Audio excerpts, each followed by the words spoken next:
Ladies and gentlemen, good morning. You have made it once again, and Sarah Spivey is already giving jazz hands. On Pickup Lines, it is the talk show in a car, and I have commandeered meteorologist Sarah Spivey for just a short time. I feel so honored. This is a big deal, Ernie. How so, Sarah? Because now you're going to give me a big head. Because Pickup Lines, man, like, first of all, cool name. Thank you. Love that that's the name of it. And yeah, because originally when I first named the show, people thought I was trying to pick up women. No, I didn't catch that Thank you, at because all. I'm happily... Okay. Same. Yes, to be clear.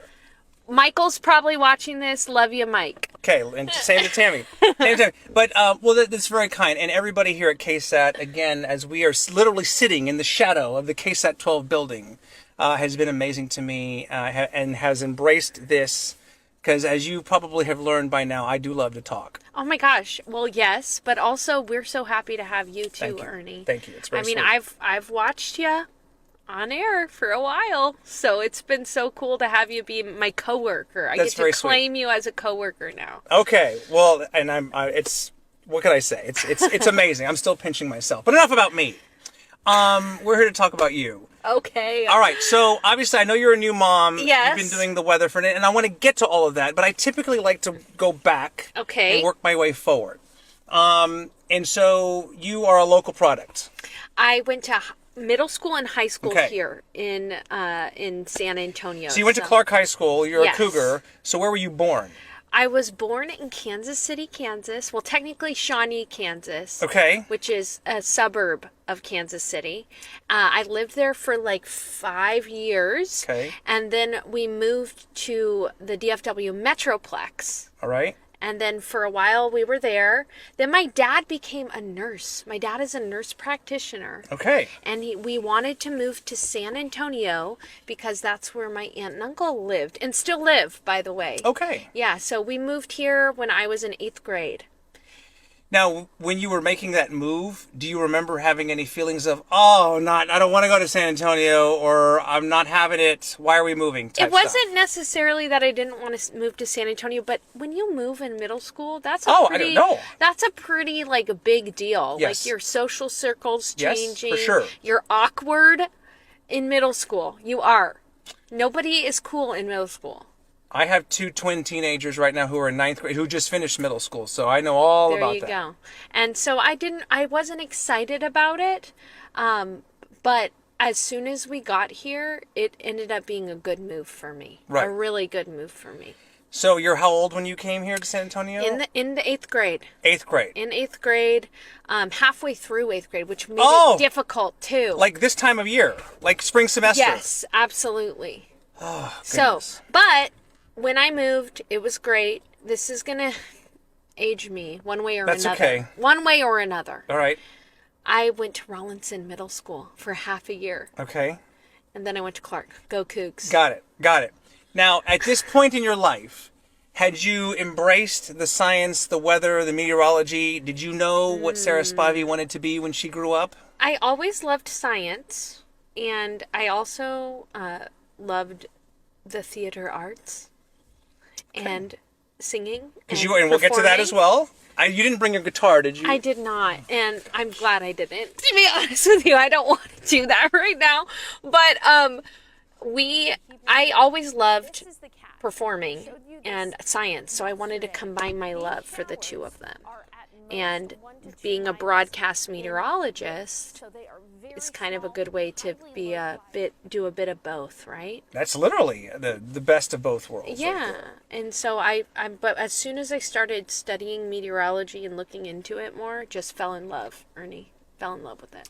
Amazing. One of the first things you told me soon after I started here was you've been open about your hearing. Oh yeah. Over the Got years. a hearing aid right now. Would have never noticed it if you hadn't said anything, but I did not realize this was something that you've lived with essentially your entire life. Yep, ever since I was a little kid. So Right. I started.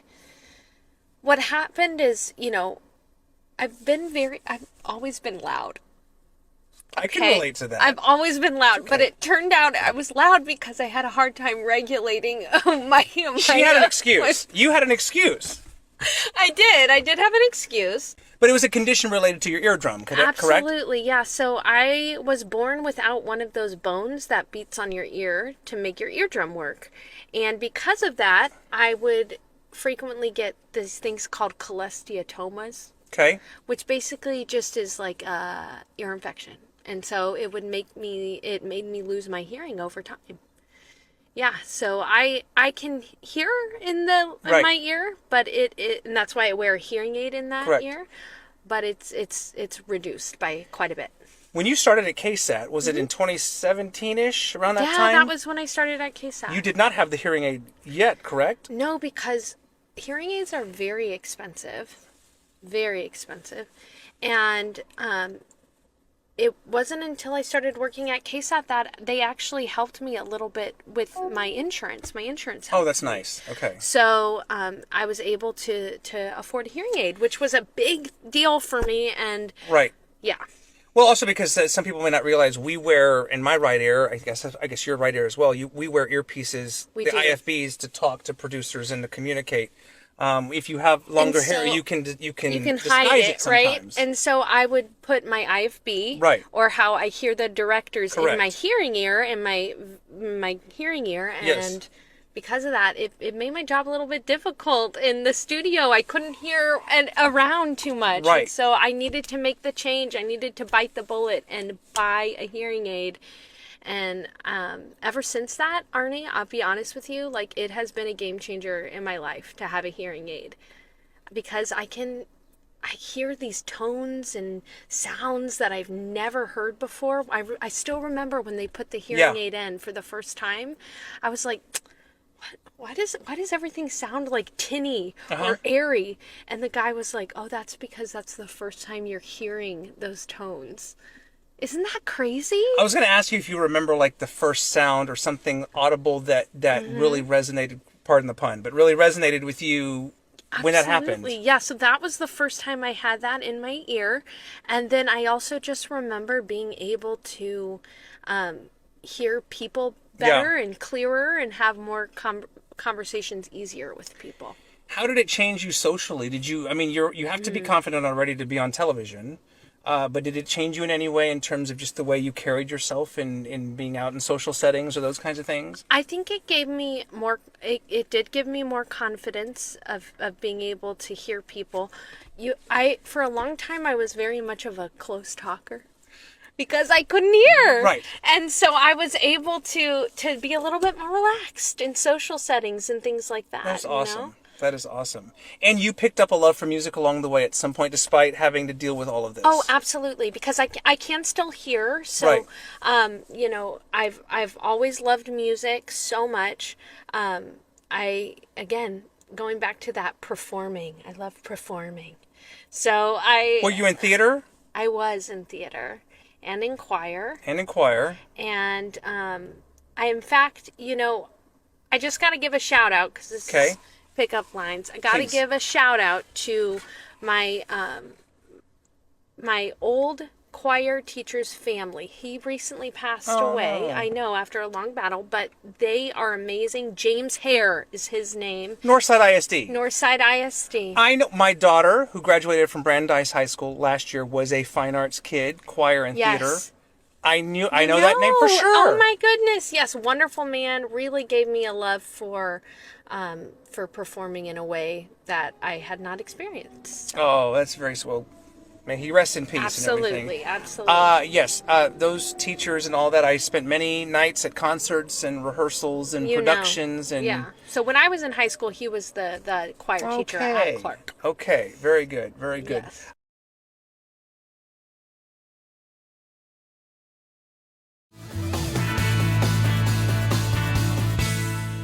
Good. Was high school a good time for you? To be honest with you, it was a good time for me. Like, I know that some people have different, like, experiences, but I had a great time in high school. Very good. I was not, like, cool, like, popular. Yeah? But I fit in. Did you play sports? I did not play sports in high school. Okay. But I did play in middle school, and I played, like, on the side. Very I love soccer and basketball. Those are my sports I love playing. I love it.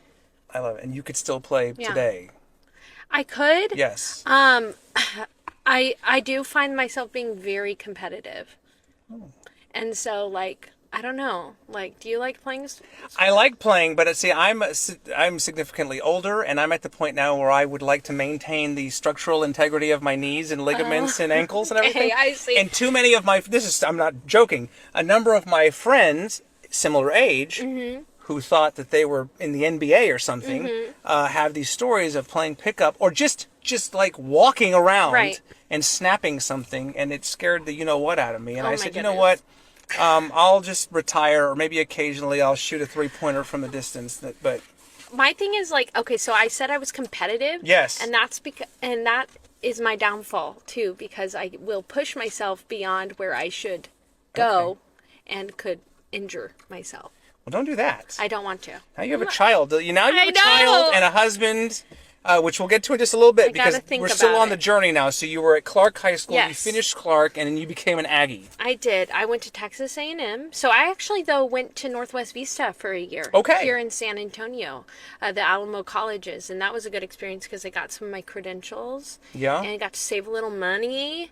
And A&M is not getting any cheaper. well, and also, like, you know, I love my parents so much, but, like, here's the thing. I was going to help put myself through college. Well, good for you. And I did that, you know, so Texas A&M University, great university, good college.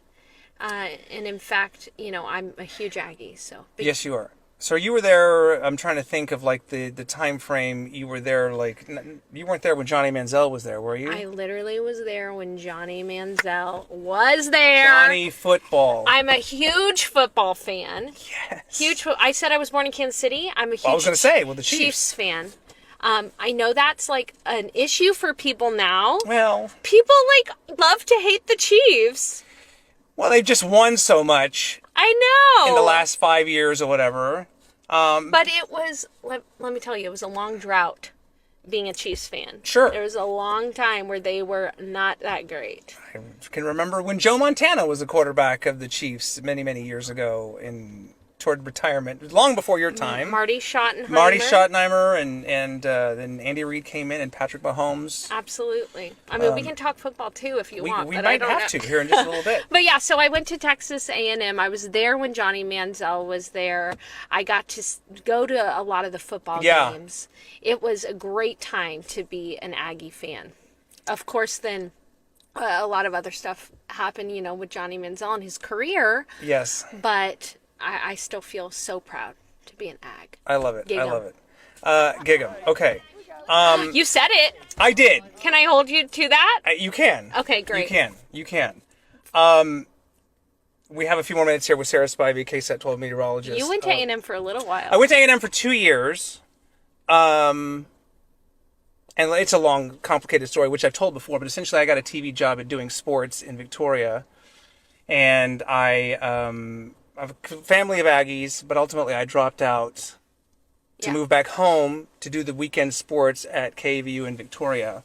You can imagine that conversation when I told my parents I was leaving A&M, moving back home, and I was not going to continue on college. Okay, but the thing was you had a job, like... I had a job making $13,000 a year. Yeah, it's true. Doing weekend sports. When you start off in the business, it's a little bit of a challenge.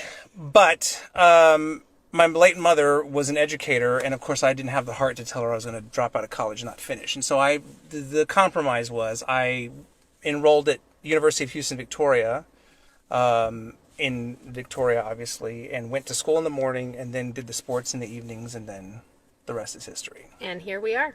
UHV in the mornings, did the sports, and I did that for a year and a half, got married, sent out dozens of VHS tapes all over the country, and ultimately the TV gods were smiling, and I ended up here in San Antonio. But you said VHS tapes like I didn't know what VHS Well, I don't want to assume, because again... I do.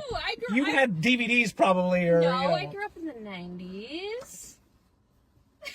All right. I had VHS tapes. Respect your elders. And if anybody's watching us, I had the VHS tapes that were the...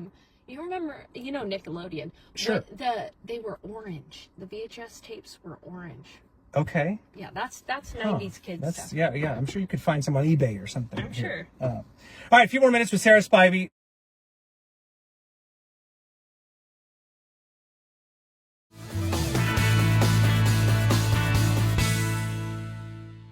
Okay, so you finished at A&M, and then you bounced around a little bit, smaller markets before you ultimately came to San Antonio. But I would think San Antonio, like a KSAT or whatever station would have been like an ideal spot for you. Oh my gosh! So I started off at K10.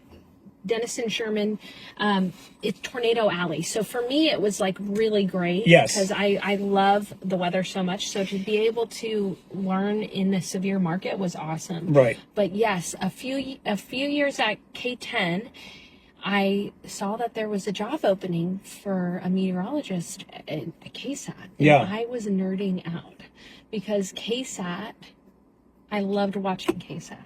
Growing of course, up. I loved watching you too. Oh, thank you. Another place. I loved watching KSAT. Good answer. And let me tell you, as soon as I saw there was an opening, I could not believe it. I applied, and I got an interview, and then I got the job. I was so excited.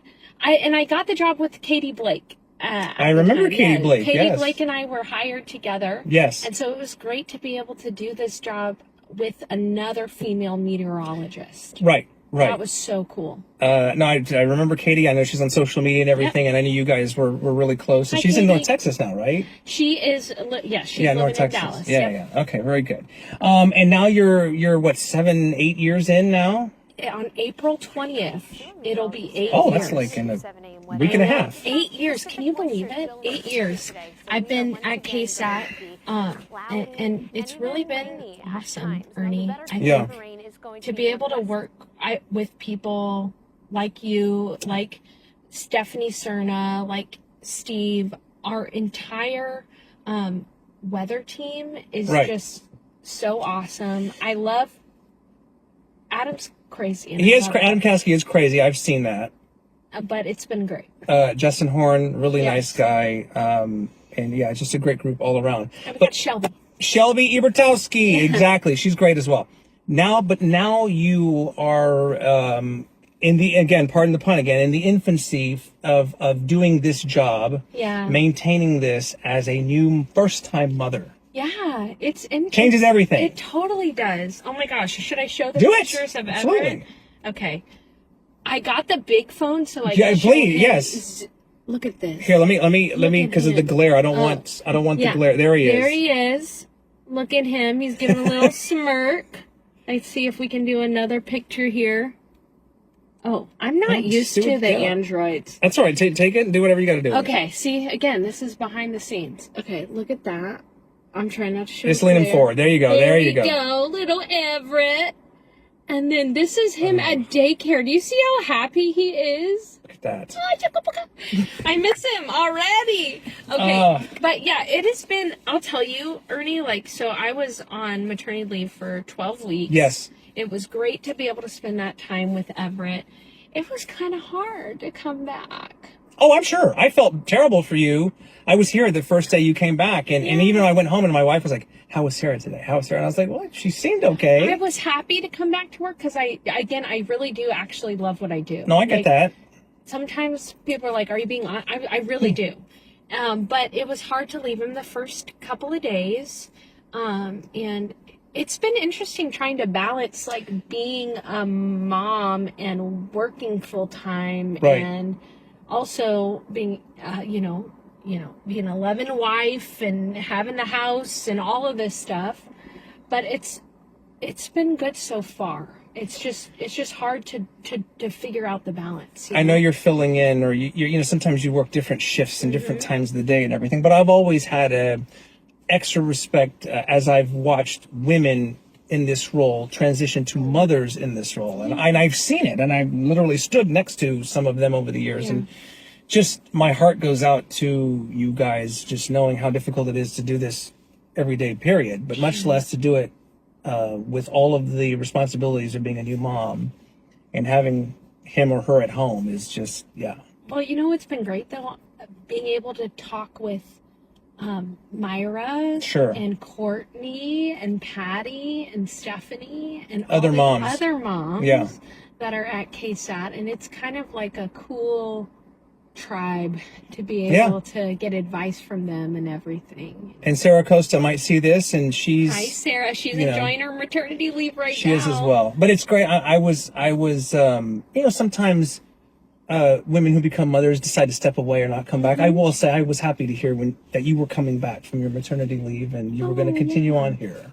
I'm very grateful to be able to do both. Yeah. Things, and also I've got a ton of friends that are stay-at-home moms, and respect. Oh, absolutely. RESPECT. That's right. To those ladies, because it is a full-time job. Thought you were going to sing it. I thought you were going to break out Aretha here for... I don't know what your... I would think the lullaby game at your house is pretty good at night when little Everett's trying to go to bed, or you're trying to go to bed, and you're trying to, I would think you break out. You must... We do sing. My husband is a phenomenal musician. Really? Yes, he's a wonderful musician. In fact, we've actually sang together on KSAT before. Okay. Like Christmas songs and stuff. So I know. I've heard you do stuff around Christmas time, and they'll put it on the air and everything, which I'm looking forward to that in December and everything. He's a great musician. He goes by the stage name Michael Parallax. Okay. He's like a DJ too. Wait a minute. Yeah. Wait a minute. Pretty awesome. Find out more about this guy. What do you like to sing? Like, do you have a favorite top 2 or 3 songs that you really like to sing? I don't know about that. Okay. But I do listen to a lot of kind of folk music. All right. I did spend some time, this is going to be funny. I did spend some time singing Selena songs. In Spanish? In Spanish. Right. No me queda más que perderme un abismo de tristeza y lágrimas de tears. I need a moment. You've already unloaded enough surprises on me this week. Yesterday on the air, you broke into bird calls. Okay, well, there's a story behind this. Okay. It's not like I'm like, hey, check out my bird call, man. No. It was a tease we were doing. A tease is like when you tee up something. Right, correct. Yeah. Coming up, we're going to tell you this. I'm not telling you. I'm telling them. Right. And okay. It was about the movie The Good, the Bad, the Ugly. Correct. Yes. And there's a very wonderful, theme song. Absolutely. Woo! That I can do. Okay, go ahead. And we had a moment on television, and it was funny and whatever. And then Ernie posted it on it's on Instagram and Facebook and everything. But you do a wide range of birds. I can do a loon.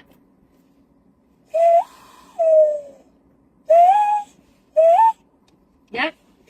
Okay, I'm just checking. I feel like this is just, and then I can also do a duck. All right, I'll give you my rooster. There you go. Sorry, I didn't practice. You're just full of surprise. Anything else you'd like to unload here before I? No, you were asking what I could sing, and I used to sing that. Selena in Spanish. Can you do the catalog? Like Como la Flor and... I'll tell you, if there was a band, maybe. Well, if the Quintanilla family would not be happy if I started playing the music right now, I'd have to pay licensing fees and everything. Oh my gosh, absolutely. But no me queda más. That is amazing. And I've heard you sing. You sing great. Well, you do. It's not like that, and not in Spanish. No, I don't have enough confidence to do that yet. Okay. Winding down here with the great Sarah Spivey, and you get a little scientist in you as well. Science with Sarah is I'm so proud of. Did you create that franchise? Or? So actually, no. So before she moved to Dallas, Katie started doing that. Right. The science, Katie's Science Lab. That's right. And then I took over when she left. But I've been so excited because we've really expanded Science with Sarah, and it's like a lottery system. So if you apply, if we try, we pick a name or two. There's random, and then we reach out to you. And we Kids had love it. Hundreds of applicants, and so we're gonna keep on doing it. Good for you. Yeah, it's a blast. I It's feel like fantastic. everybody, when you get down to the nitty gritty, everybody does love science in one way or another. Very cool. Because it's exciting. Absolutely. And you make it exciting. Thank you. A couple more things for you. I'm always inspired by people that have overcome things. And I mean, obviously you had your situation with your hearing, but is there anything else in your life that you've overcome or a setback? I think people can take inspiration and kind of some just positive feelings out of those kinds of stories. I don't know if you have anything else that you've dealt with in your life to help you become the Sarah Spivey that you are now. That's a good question. I think something, if we'll be vulnerable for a bit. Okay. This is pickup lines. I feel like people don't know this about me, but I do get anxiety and stage fright. I do. I get stage fright. And it can make being in this business difficult at times. But I've been learning to be able to talk about it because it's more common, I think, than people realize. I think you're right. And it's even for people in our business, I think it can be common because you feel the pressure, right? So I've been able to work on that. And every now and then it'll come back up again. And I just take a few moments, take a deep breath. I'm a praying person. I pray and I come back to center and I'm learning how to deal with it. Good for you. Yes. And thank you for being vulnerable enough to share that. Because again, I think people who see you on TV or have followed you over the years, because San Antonio, as you know, has very loyal. Oh, they do. They find their person, their meteorologist, and like for life, they're with you. So many people, I know you have, and it's so great. I have too. I think it's fantastic. I guess lastly, do you have a bucket list or something that you would want to accomplish? You're still so young and have many, many more years hopefully ahead of you, but something kind of cool that you haven't done that you'd like to do? Yeah, are you talking about like a career? Anything. Anything? Well, life? Okay. Yes, I think for me, I would love to learn Spanish really I'm with you on that. Really learn it. Like I can understand and I can speak something, I can speak some conversationally, but I would love to learn it and know it so much so that it's in the back of my head. And then of course I love traveling, so I would love to travel.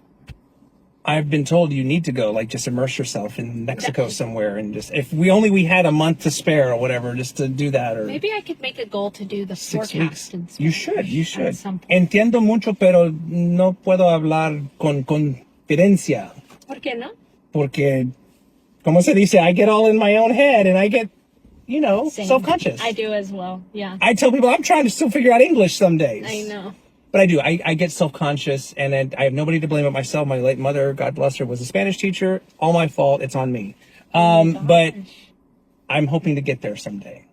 Me too, Ernie. Let's work on it together. Stephania, who sits next to me in the newsroom, and Patty and others have said Patty's been teaching. They're helping me. So we're going to get there.